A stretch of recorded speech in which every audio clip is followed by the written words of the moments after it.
আল্লাহ রাসূল ভবিষ্যতের সেই জাহান্নামে গিয়ে তিনি অনেক জাহান্নামীদের আযাব দেখেছেন। দুনিয়ার বুকে এসে সেই জাহান্নামীদেরকে জাহান্নামে যাওয়ার কারণ রাসূলুল্লাহ বলেছেন, আমি জাহান্নামের ভিতরে এই আযাব দেখেছি, এই অপরাধের কারণে। ইয়া হাজিরিন, বোঝা যায় আমার আল্লাহর হাবিব মেরাজে গিয়ে তিনি আল্লাহ জান্নাতও দেখেছেন, আবার ভবিষ্যতে জাহান্নামের আযাবও দেখে এসেছেন। বিজ্ঞান বলে যখন মানুষ আলোর গতিতে চলবে, ভবিষ্যতেও যেতে পারবে, অতীতেও যেতে পারবে। আর তারা আকাঙ্ক্ষা করে যদি আলোর গতিতেই যেতে পারতাম, তাহলে ভবিষ্যতের ভুলগুলো সব শুধরে দিতাম, আর ভবিষ্যতে কি হবে সেই যা হবো আমরা তা দেখে আসতাম। সুবহানাল্লাহ। ইয়া হাজিরিন, আল্লাহ রাসূল সাল্লাল্লাহু আলাইহি ওয়াসাল্লামের মেরাজের সফরটা ছিল দুই ধরনের। একটা ছিল দুনিয়ায়, আরেকটা হলো দুনিয়া থেকে আলমে মুলুক থেকে আলমে মালাকুত, তারপর আল্লাহ খাস রেহিমের থেকে। সুবহানাল্লাহ। আমি গত জুমআতে একটু আলোচনা করেছিলাম দুনিয়া সফর সম্পর্কে। আজকে আমি মহাগ্রন্থ আল কুরআনুল কারীম থেকে এবং রাসূল পাক সাল্লাল্লাহু আলাইহি ওয়াসাল্লামের সহিহ হাদিস থেকে কিছু মেরাজের আলোচনা তুলে ধরবো, যে রাসূলুল্লাহ বাইতুল মুকাদ্দাস থেকে কিভাবে আল্লাহর খাস রেহিমের দিকে গেলেন। রাসূলুল্লাহ যে বাহনে চলেছিলেন, এই বাহনটার নাম হলো বুরাক। দাব্বাতুল আবিয়াত, এটা ছিল সাদা একটা জানোয়ার। এটা ছিল ফাওকাল হিমার দুনাল বাগাল, এটা হলো গাধার চেয়ে ছোট, খচ্চরের থেকে একটু বড়। রাসূলুল্লাহ যখন বাইতুল মুকাদ্দাসে গেলেন, এই বাহনটিকে বাইতুল মুকাদ্দাসে একটা আংটার সাথে হযরত জিবরিল বেঁধে দিলেন। এরপর আল্লাহর হাবিব বাইতুল মুকাদ্দাসে ঢুকলেন। মুসলমানদের কাছে সবচেয়ে পবিত্রতম 3 নম্বরের শহর। আল্লাহ হাবিব সাল্লাল্লাহু আলাইহি ওয়াসাল্লাম বলেছেন, যদি কোনো ব্যক্তি বাইতুল মুকাদ্দাসে 1 রাকাত নামাজ পড়ে, আমার আল্লাহ তার আমলনামায় 50,000 রাকাতের সওয়াব লিখে দিবে।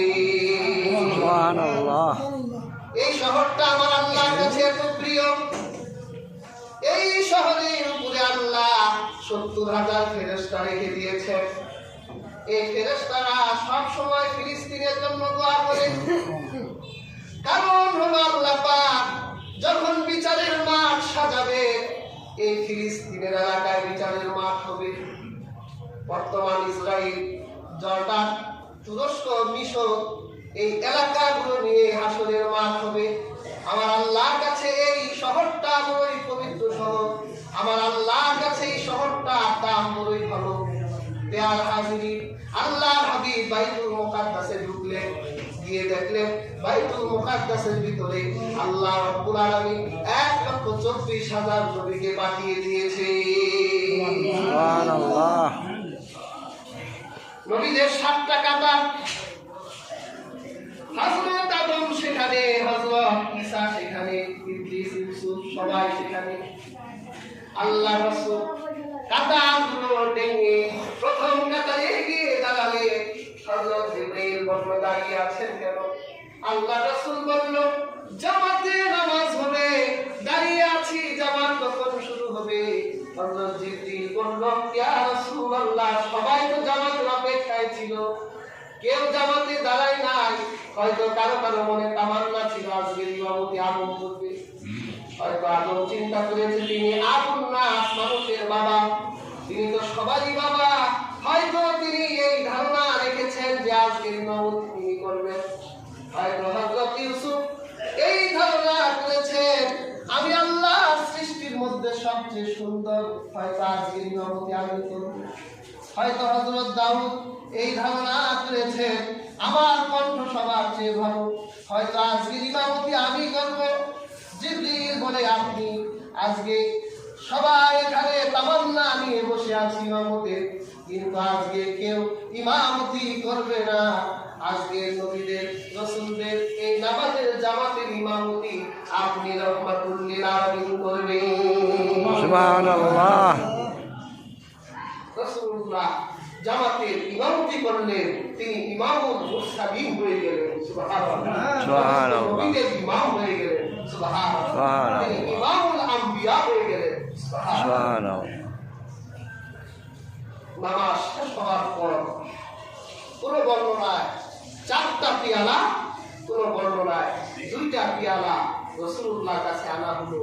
একটা পেয়ালার ভিতরে মদ, আরেকটা পেয়ালার ভিতরে দুধ। রহমাতুল লিল আলামিনকে বলবো, আপনার যেটা চয়েস হয় আপনি খান।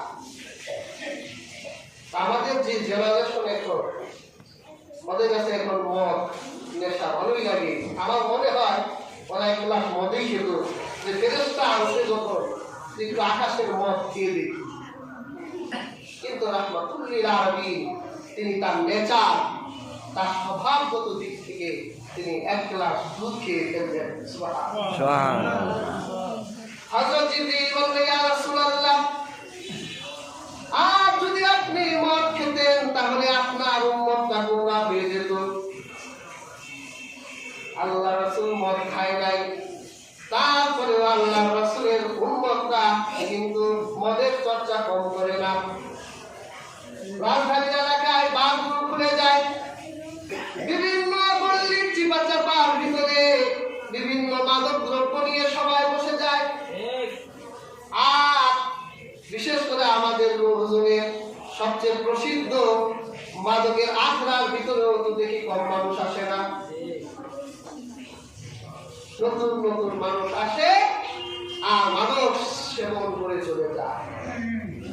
আর হাজিরিন, কিয়ামতের দিন মনে রাখবেন রাসূলুল্লাহ জাহান্নামে দেখে এসেছে যারা এই পৃথিবীতে মদ খেত, আল্লাহ কিয়ামতের দিন জাহান্নামীদের গলিত পচা রক্ত আর পুষ তাদেরকে খাওয়াবে। নাউযুবিল্লাহ। যত মদ খাবে, যত মাদক দ্রব্য খাবে, আল্লাহ জাহান্নামে তত পুষ আর রক্ত খাওয়াবে। নাউযুবিল্লাহ। রাসূলুল্লাহ দুধ খেলে, রাসূলুল্লাহ বুরাকে উঠলে, একটা মুহূর্তের ভিতরে বুরাক রাসূলের পাক সাল্লাল্লাহু আলাইহি ওয়াসাল্লামকে প্রথম আকাশের দরজায় নিয়ে উপস্থিত হয়ে গেল। সুবহানাল্লাহ।